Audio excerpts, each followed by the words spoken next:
Hey guys, welcome back to Data with Dominic, and in today's video we're going to be taking a look at some of the date functions in PySpark, and specifically the current date, to date, and date format functions. So let's dive into the demo. As you can see, I've got my Databricks Community Edition set up. You can check out the video that I link in the top right hand corner of your screen if you want to learn how to set up the Databricks Community Edition for yourself, which gives you free access to PySpark and the Databricks platform. Apart from that, let's come to the demo right away. So I'm just creating a basic data frame structure just so that we can get started. It's just got a single column with some dummy values, and I'm also importing the functions that we're going to be testing out today, which is the current date, the date format, and the to date functions. All right. So let's start with the current date function. What the current date function allows us to do is we can use it to basically specify or use it to basically access the date today on the system.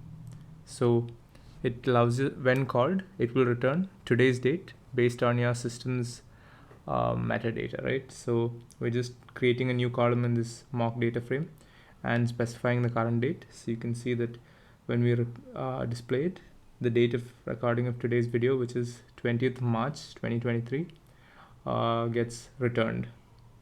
It gets returned twice, since there are two rows, and we've just called this blanket function for this entire column. So even if there were a million rows, all million rows would contain today's date. And then when we print the schema, you can see that we get this date column in the type date, right? So it's not a string, it's a date type. It's a data type of type date, right?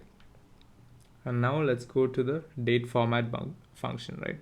So this date format function basically allows us to modify the appearance of the date. So if we, right now you can see we have it in the YYY-MM-DD, that is the year, month, date format separated by hyphens, which is the standard default way that PySpark and the Apache Spark framework display dates. So if you want to change that and say, for example, display it in the year, month, and day format separated by full stops, we can use this date format function. So what we have to do is basically create a new column, give the column a name, and then this, how we use the function is we call the function, open the brackets, and then we specify the column which is already existing in the data frame that contains the date that we want to format, and then we specify the format any which way we like, right? So we just have to make sure that we use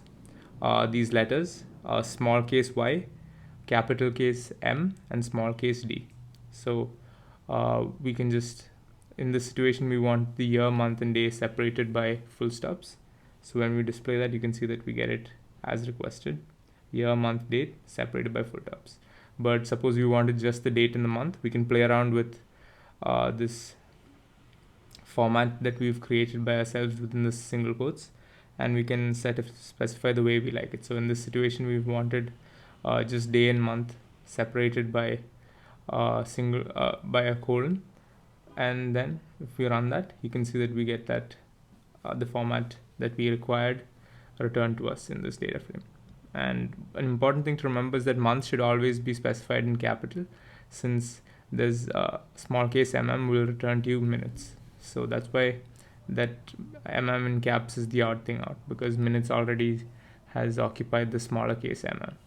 And we look at time functions a little later, probably in the next video, but for now we're looking at the date functions. And another important thing to note is that this date format function, it takes in a value of type date. As you can see here, this column date had values of type of data type date, but once it modifies them, it returns values of type string. So you can see both these new columns which we've created using the date format function have returned string values, right?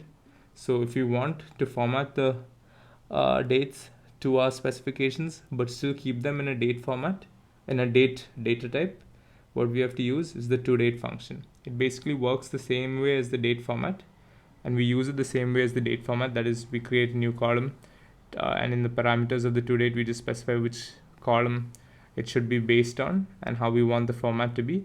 But the only important thing is that when we run the print schema, we can see that both the new columns are returned in type date. All right, so that's how this function works. So thank you guys for watching this video. Don't forget to like, subscribe, comment, share, and hit the bell icon, and we'll see you guys in the next one.